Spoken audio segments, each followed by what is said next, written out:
Mes salutations à toi, c'est la plus baiser. Tu sais, ça fait...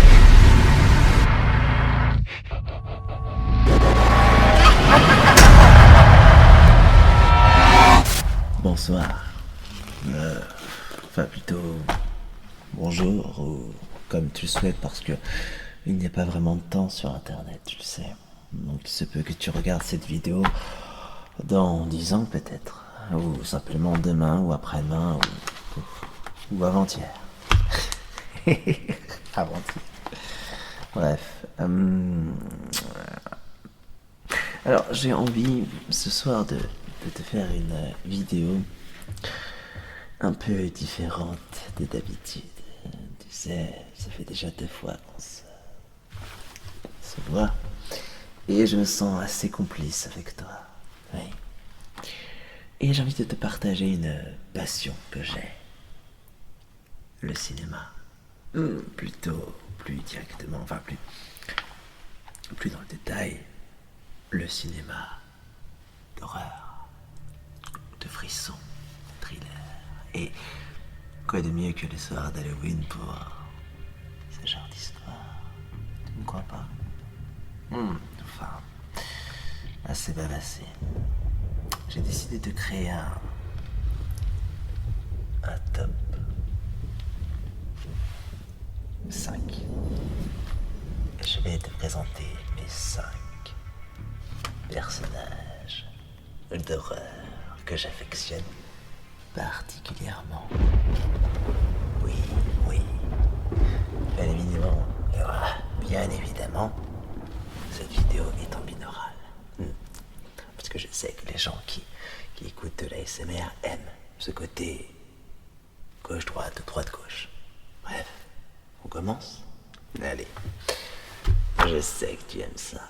Alors, commençons par le premier personnage. Installe-toi confortablement et profite de cet instant, ce tête-à-tête avec le Joker. Michael Myers. Ouais. Le CV meurtrier de Michael Myers commence assez tôt, car c'est à l'âge de 6 ans qu'il commetta son premier homicide. Il poignarda sa sœur Judith, seulement âgée de 17 ans. Ce tueur est effroyablement glaçant. Son masque ne laisse paraître uniquement son regard, contrairement à l'autre, l'apaisé qui se cache derrière ses lunettes. Je trouve pas vraiment ça normal, mais bon, tu fais comme tu veux. Et à travers son masque, nous pouvons entendre le son de son souffle, terriblement stressant. Il est le mal incarné. Il ne discerne aucunement la différence entre le bien et le mal. Enfin, tout ça, tu sais déjà ce que j'en pense. N'allons pas plus dans les détails. Ce personnage fut créé par l'excellent John Carpenter, à qui l'on doit le film The Thing. Son but était de donner vie à un être humain surnaturel ayant une capacité de résistance hautement supérieure à tout humain, pour ainsi lui donner un côté plus effrayant. Les victimes n'avaient alors pas affaire à un homme, mais à une espèce de cyborg, avançant contre les balles et les chocs. D'ailleurs, il fut directement inspiré du robot tueur indestructible de Yul Brynner dans le Westworld de Michael Crichton. J'ai un bel accent, je vois. J'ai fait tomber une carte. J'essaye de faire quelque chose qui fait peur et tout s'en va. N'importe quoi. Continuons. Non. Est-ce que tu connais le film l'exorciste. Ah, oui, je le vois bien, je le vois bien. Alors, donc, je vais te présenter à Regan, oui, Regan, oh oui, Regan. Régine pour les Français. Enfin, les vieux. Car Régine était le premier prénom de Regan dans la version française. Bref, écoute bien cette histoire. Cette histoire nous emmène en 1973. Regan avait 12 ans à cette époque. Elle était déjà artiste, mignonne et très proche de sa maman. Cependant, leur petite vie tranquille fut ébranlée à tout jamais, car Regan fut possédée par le démon. À cause de cela, son apparence changea très rapidement. Elle se transforma petit à petit en une créature repoussante, à l'image de ce démon avide de son âme pure. Pazuzu, c'était son nom. Il proférait grâce à la pauvre bouche meurtrie de Regan des injures extrêmement blessantes et faisait en sorte de vous pousser à bout, pour ainsi voir jusqu'où vous étiez prêt à aller face à ces attaques qui vous faisaient sentir meurtri et sans défense. Oh.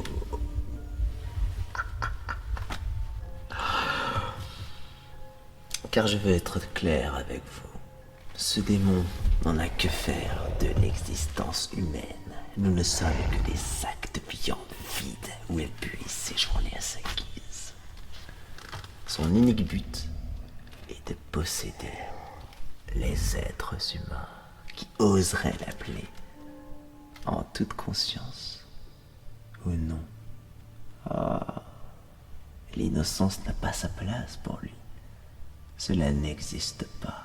Oh, c'est tellement, tellement triste. Tu ne crois pas? Oh, je le vois dans tes yeux. Mais attention, même si aujourd'hui ça paraît normal de te parler de possession à d'autres gens, il avait quand même fallu un petit temps d'adaptation aux gens pour pouvoir digérer ce long métrage. Tu m'étonnes. Oh, les petites chachottes. Ah, je suis désolé. Des histoires de malédiction courent autour de ce film, car il paraîtrait que la majorité de l'équipe de tournage mourra dans des circonstances étranges. Autre chose, les choses relatées dans ce film sont inspirées de la stricte vérité.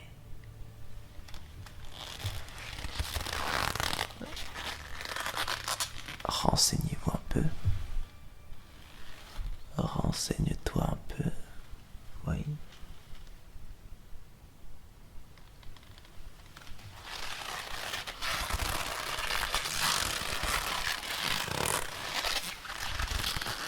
Ah, tu aimes ça. Leatherface. Oh oui. Donc intéressons-nous désormais au sinistre Leatherface. Face de cuir pour la version française. Oh, c'est beaucoup moins classe. Il porte ce surnom car étant défiguré, complexé par sa laideur naturelle, tu m'étonnes, il a trouvé une solution radicale pour cacher son visage. Écoute bien. Oh, c'est plutôt cool.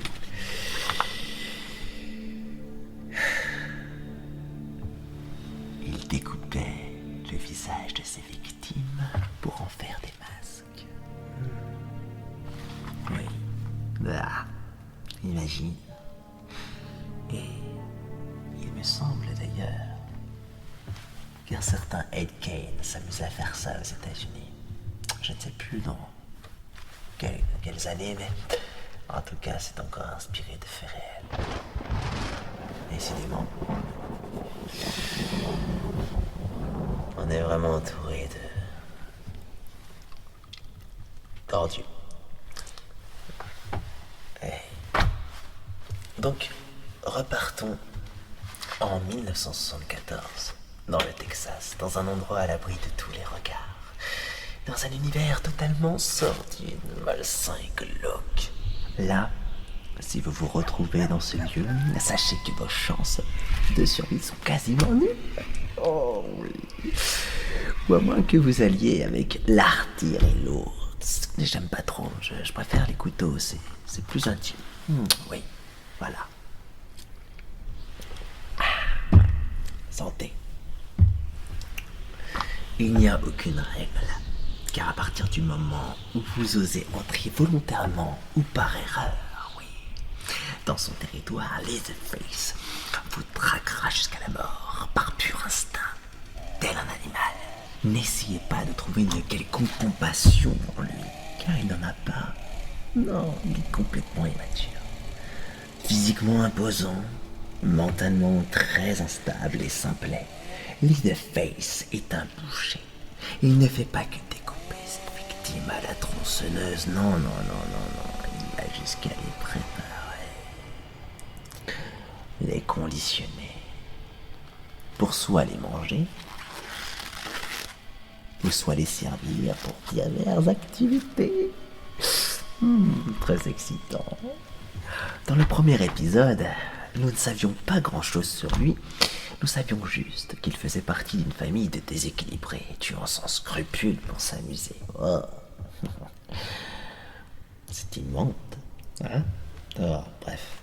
Mais au fur et à mesure des suites, nous en apprenions plus sur sa famille. Et c'est dans les années 2000 où nous avions eu le droit à 2 épisodes. Le remake de la version 74 et Massacre à la tronçonneuse, le commencement, en 2006. Où nous avions un peu plus d'éléments sur le passé du fou à la tronçonneuse et sa famille complètement tordue, avide de chair humaine. Petite anecdote. C'est un des films qui a participé à mettre la base des slashers dans la continuité de Psychose d'Alfred Hitchcock de 1960. J'en sais des choses, non? Freddy Krueger, oui, mon idole quand j'étais petit. L'histoire de Freddy est particulière car il eut 2 existences. Une de son vivant, où il était un tueur d'enfants pour ne pas citer les autres particularités, si tu vois ce que je veux dire. Chut, je ne l'ai pas dit. Et l'autre durant sa mort, où il devenut une créature tueuse d'adolescents. La particularité de Monsieur Krueger est que, malgré qu'il soit décédé, il n'est ni un zombie, ni un mort-vivant, ni un spectre, non. Il est devenu une espèce d'entité hantant les rêves de ses victimes comme une sorte de croque-mitaine. D'ailleurs, plusieurs protagonistes lui donnèrent ce pseudonyme. L'histoire de Freddy a été racontée à plusieurs reprises. Ce qui découle de tout ça, c'est qu'il est revenu d'entre les morts pour assouvir une vengeance personnelle, car il faut savoir que de son vivant, le tueur d'enfants de M Street fut arrêté pour tous ses crimes, mais relâché à cause de l'administration américaine, et encore, les versions divergent. Selon la toute première version de Nightmare on Elm Street, ce serait la cause. Enfin, la cause serait plutôt qu'une signature manquait sur un des documents de police. L'administration. Parlons-en. J'ai même eu le droit, moi, grâce à ça, à mon coup de fil, et vous savez ce que ça a donné.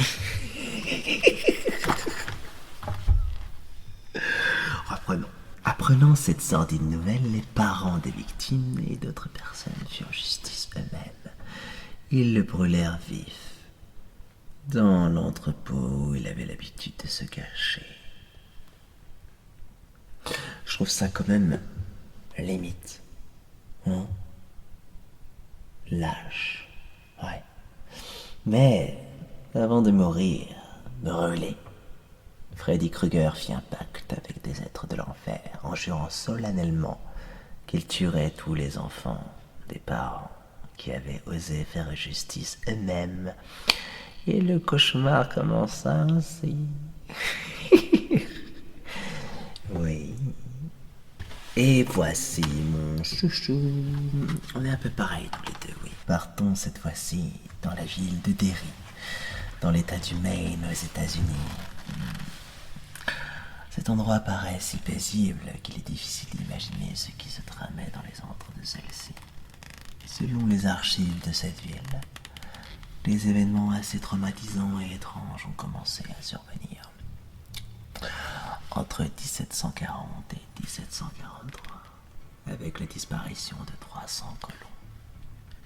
Et les choses continuent ainsi, avec des cas d'étranges homicides, ou encore d'autres pertes d'individus jusqu'en 1958, où cette fois-ci, ce cycle infernal allait intriguer cette bande de jeunes enfants baptisés le Club des Paumés.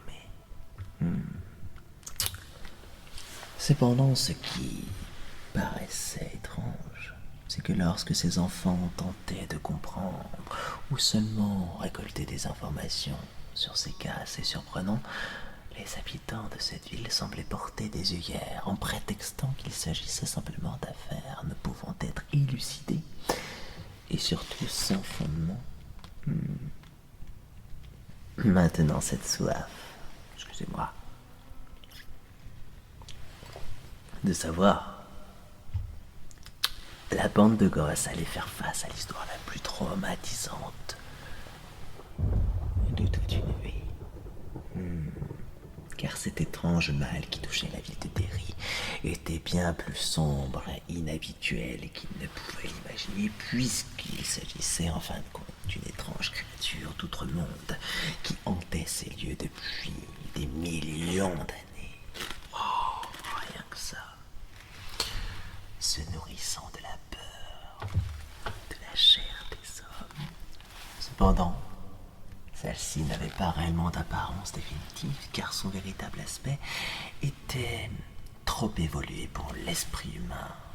Les personnes ne voyaient que leur peur se matérialiser quand ils étaient confrontés à cette chose. Mais l'aspect général que semble prendre ça est celle d'un clown qui se fait appeler Grips. D'ailleurs, chacun des membres du Club des Paumés avait déjà eu affaire à ça dans leur vie, sans savoir réellement que cette chose innommable, avait un rapport avec toutes ces disparitions et ces morts du passé. Ils n'osaient pas en parler au départ, par crainte d'être pris pour des cinglés, car ce n'était peut-être que le fruit de leur imagination. Et c'est ainsi, en confrontant leurs expériences personnelles avec cette créature, qu'ils comprirent ce qu'il se passait. Ça n'avait pas réellement de forme. Ça cherchait à faire peur à ses victimes avant de les tuer. Et c'est pour ça que cette créature s'en prenait particulièrement à des enfants, car les enfants sont plus faciles à effrayer que les adultes. Oui, dès lors, un combat commença pour cette bande de potes. Un combat pour la vie, ou peut-être même pour la mort. Mais il fallait frapper vite et fort, car cette créature démoniaque avait un cycle d'hibernation de 27 ans, durant laquelle elle disparaissait totalement dans les profondeurs de la terre. Voilà. Voilà. Est-ce que tu as apprécié cette petite vidéo en tête-à-tête? J'aimerais beaucoup ton avis, lire un peu l'avis dans les commentaires, car je suis là pendant un petit moment encore. Dans le monde réel, oui, j'aimerais beaucoup lire ce soir tes retours par rapport à cette vidéo. En tout cas, Moi, j'ai beaucoup apprécié. Et peut-être que nous nous reverrons l'année prochaine, qui sait? Non? Ah, j'espère bien.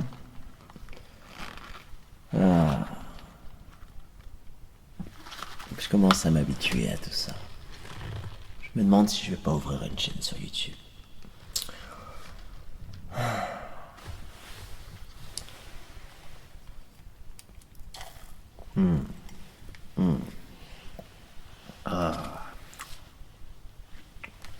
C'était pas très bon. À la prochaine fois. À l'année prochaine. Bye.